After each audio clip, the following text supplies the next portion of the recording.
Bercoba sebelum sini, dan video ini saya akan mereview One Piece untuk chapter terbaru, yaitu di chapter 1036. Nah, mari tanpa basa-basi lagi, kita langsung saja wadaw.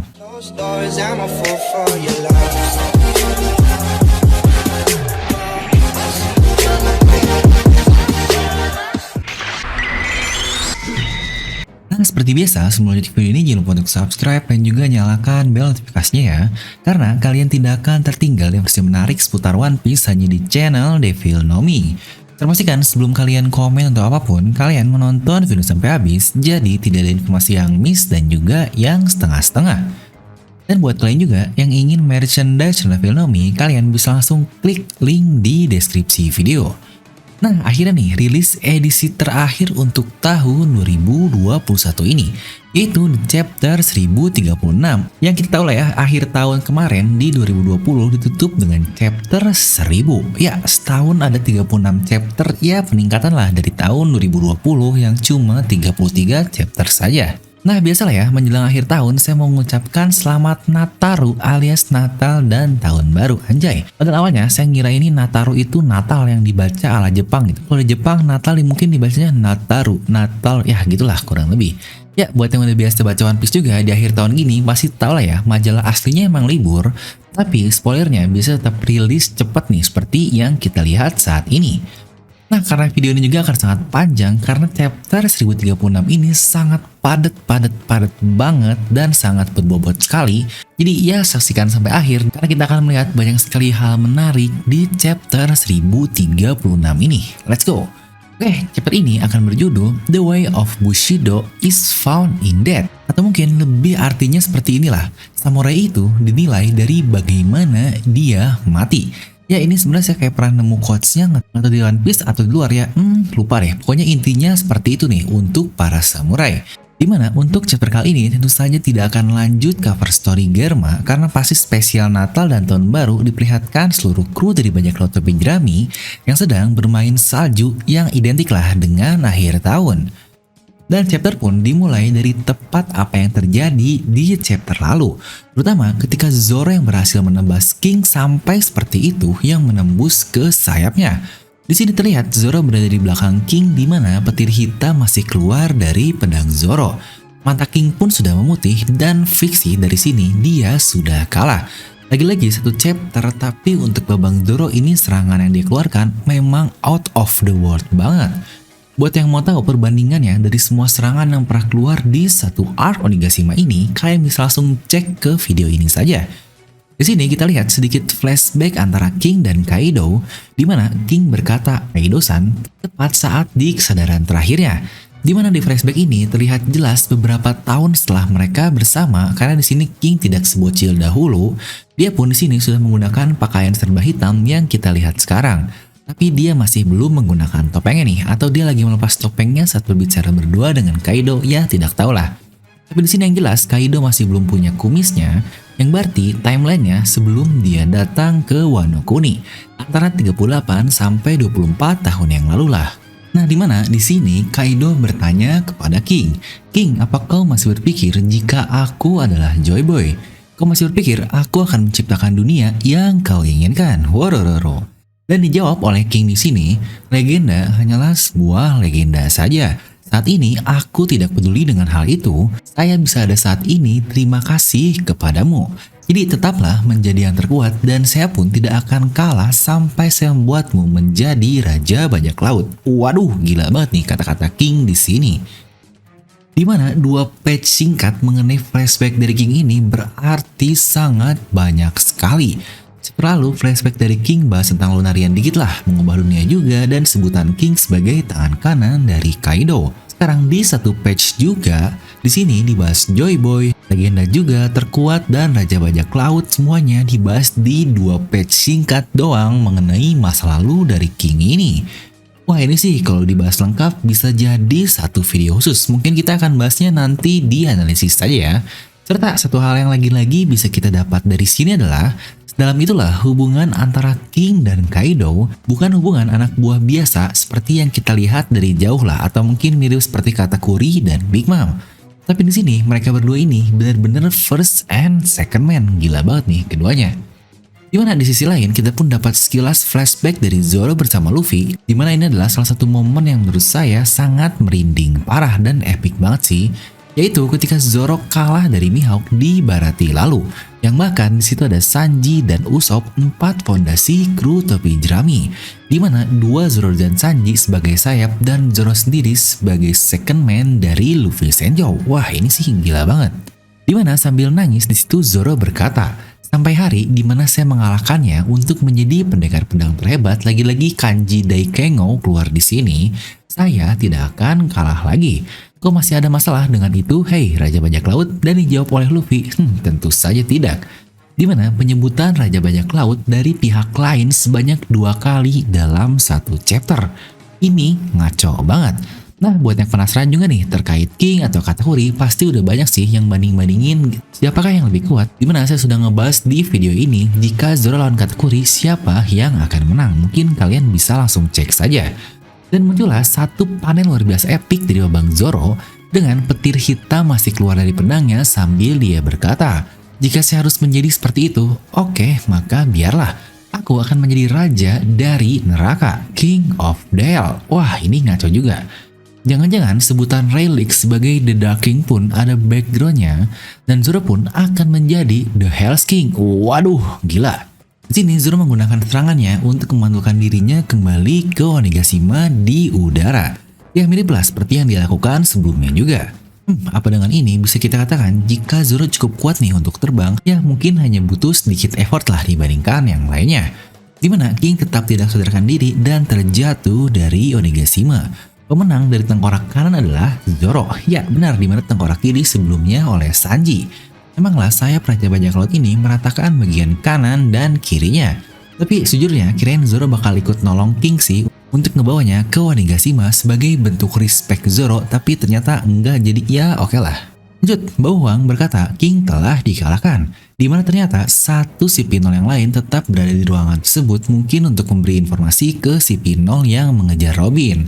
Di situ dia berkata, jadi mereka semua telah mengalahkan para Tobiropo dan juga All Stars. Ini benar-benar tidak terbayangkan. Ya, walaupun masih ada 2 monster yang akan mengubah semua kemenangan ini menjadi tidak berguna. Iyalah, itu adalah 2 Yonko. Nah, sambil berkata seperti itu, kita melihat kembali Torao dan Kid yang masih melawan Big Mom yang sedang mengamuk.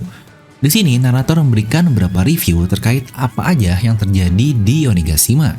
Di sini kita melihat Momonosuke masih menarik awan api milik Kaido. Di sini pula kita lihat beberapa alternatif terburuk yang mungkin terjadi. Pertama, jika Onigashima ini jatuh ke ibu kota, atau yang kedua, jika semua bom meledak di ruangan senjata Onigashima ini yang akan didatangi oleh Yamato. Itulah alasan kenapa Momonosuke berusaha menghentikan Onigashima untuk menyelamatkan puluhan ribu orang di Wano Kuni. Dimana di sisi lain juga api buatan Kanjuro benar-benar sudah dekat ke ruangan senjata. Yamato pun sudah sampai duluan ke sana, tapi dia sadar ruangan tersebut dijaga oleh Rocky, sang numbers nomor 6. Di situ Rocky sedang dalam keadaan tertidur dan Yamato yang tidak mau menunggu lama untuk mencuri kunci dan sebagainya, akhirnya dia menyuruh Fuga, numbers yang sangat dekat dengannya itu, untuk menyerang Rocky. Fuga pun menyerangnya dengan sangat kuat sehingga pintu ruangan tersebut rusak dan terbuka, dan akhirnya Yamato berhasil masuk. Lanjut berpindah lagi ke daerah lain. Dalam kastil ini kita melihat Usopp yang sedang bertarung melindungi Kinemon dan Kiku. Di sini Usopp berteriak, "Tidak, saya akan mati, banyak sekali musuh dan api di mana-mana." Di tegat Usopp, dia berharga 200 juta berry. Kinemon dan Kiku berkata, "Usopp Dono, kau bisa meninggalkanku dan menolong Kiku saja." Tapi di sini Kiku pun menjawab, "Tidak Kinsama, aku sudah tidak bisa diselamatkan." Ternyata Kiku masih hidup guys. Waduh, kecewa nih. Memang bener-bener Oda ini susah banget untuk matiin karakter. Padahal momen jika dia dimatikan pada saat itu sudah pas sekali. Terutama dengan kata-kata terakhirnya, salju akan hilang ketika datangnya sebuah fajar. Waduh, malah nggak jadi mati nih.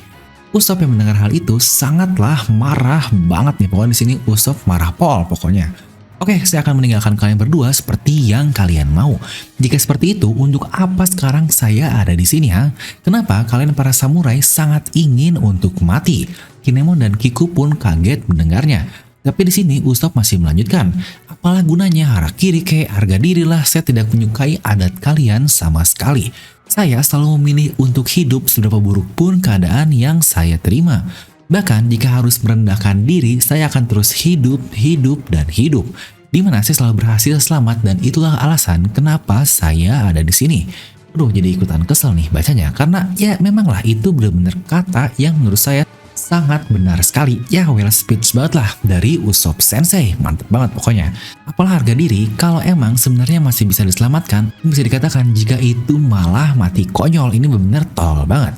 Dan saat itu Kroco Kaido pun menyerang Usopp, tapi tiba-tiba seorang muncul dari atas dan menghajar semua Kroco. Ya, orang tersebut adalah Izo. Kroco Kaido kaget kenapa orang ini ada di sini. Dia adalah mantan komandan Shirohige kan? Dan juga Marco ada di panggung utama. Apa yang sebenarnya terjadi? Izo pun berjalan ke arah Kiku, tapi saat Kiku berkata, "Hei kakak," Izo langsung memotong pembicaraan tersebut dengan berkata, "Jangan bicara, nanti akan ada waktu bagi kita untuk saling bicara. Jika kalian percaya dengan Luffy si topi jerami teruslah hidup." Di sini dia membuka kimononya yang terlihat lambang Kozuki di punggungnya. Ya, mirip lah seperti Denjiro. Nah loh, di sini Izo nggak kaget lah ya. Dia kan emang cowok. Pinter kalau Kiku tiba-tiba ngebuka bajunya, kalian pada kaget nih. Ternyata dia ini cowok. Aduh, kecewa nih orang yang jadiin Kiku sebagai waifunya. Waduh. Di sini Izo pun berteriak kepada Usopp, "Aku serahkan mereka kepadamu, hey God Usopp." Dan Usopp kaget mendengar kata-kata Izo dan menjawab, ternyata kau mengenalku." Ya benar, Izo mengetahui God Usopp. Waduh, mantap. Lanjut berpindah ke lantai 3. Ini dia pertarungan mencari Hokage dari Raizo dan Fukurokuju. Diperlihat kembali akhirnya ya setelah 25 chapter masih belum beres. Gila sih, ini lebih epic dari Zoro dan Sanjay. Mereka berdua tidak bisa bergerak karena serangan kutukan yang buat masing-masingnya tidak dapat bergerak. Aduh, ini benar-benar wadaw banget. Dimana pertarungan seharusnya akan berakhir jika ada yang terbakar seperti kata-kata Fukurokuju di sini. Sepertinya keberuntungan berpihak kepadaku karena kau sudah mulai terbakar. Kematianmu akan menghilangkan kutukanmu kepadaku. Dan dijawab oleh Raizo, "Aku adalah pelayan dari Oden, api seperti ini tidak ada apa-apanya." Ya, make sense sih. Lanjut berpindah ke si bangsat Orochi yang aduh anjing, dia di sini malah pacaran sama Komurasaki sambil dia tiduran. Waduh, Netflix and chill banget. Di sini dia berkata, "Aku tidak tahu apakah ini mimpi atau kenyataan, tapi Fukurokuju terlambat sekali. Jika kita tidak cepat-cepat, pulau ini akan meledak." Dan ditanya oleh Komurasaki, "Ada apa?" Dan dijawab lagi oleh Orochi, "Tidak, Komurasaki, mainkan itu lagu favoritku." Berpindah lagi ke bagian Apo. Di sini dia dan Inbi berhasil kabur, di mana ternyata para Sipinol ini berhasil mengalahkan X-Drake dan number satunya. Bos Sipinol ini berkata, "Ini tidak akan mudah sesuai yang kita perkirakan." Karena kita lihat di sini para Sipinol ini juga terlihat cukup terluka setelah mengalahkan X-Drake dan numbers yang satunya. Tapi yang parah adalah kenapa X-Drake sudah kalah lagi. Dia masih nggak berperan apa-apa di arc Onigashima ini loh. Aduh, ini sayang banget. Apo aja masih terus hidup yang aduh emang bangsat lah si Apo ini. Dari awal dia nyerang Luffy Zoro sampai sekarang masih ada lagi. Lanjut. Di sini mereka dikontak oleh si P0 yang berada di ruang tunggu dan bertanya, "Apakah kau sudah berhasil menangkap Nico Robin?" Dan dijawab mereka masih berusaha. Lalu si P0 itu berkata lagi, "Kalian harus cepat karena kita harus meninggalkan kastil ini secepatnya. Para All-Star sudah dikalahkan. Jika ternyata para generasi baru ini yang memenangkan perang ini semua akan menambah bensin untuk sebuah kejadian yang terjadi di seluruh dunia. Apa yang akan terjadi dalam beberapa menit ke depan akan menentukan era selanjutnya." Dan ketika dia berkata seperti itu, kita melihat keadaan di seluruh Onigashima, di mana Sanji sudah tidak sadarkan diri yang alisnya kembali normal, gengs. Gila sih, ini fix alis itu kalau mode exoskeletonnya aktif saja. Dimana ini pernah saya bahas lah di video lengkap terkait Babang Sanji. Di sini juga kita melihat Big Mom, Torao, Kid, Beppo, dan yang lain-lain. Zoro pun terkapar di pinggir Onigashima tepat setelah dia sampai di pulau itu. Yang notabene dia sudah pingsan sama seperti Sanji setelah dia melepas bandananya. Dan dijawab oleh bos si Pinol itu, "Ya benar, tapi hanya inilah hal terjauh yang bisa dilakukan oleh manusia." Apa ya maksud manusia dan bensin yang sebelumnya ini? Kira-kira ini mungkin akan kita bahas di analisis saja ya. Kayaknya penting juga nih untuk kita bahas. Nah, berpindah ke puncak Onigashima.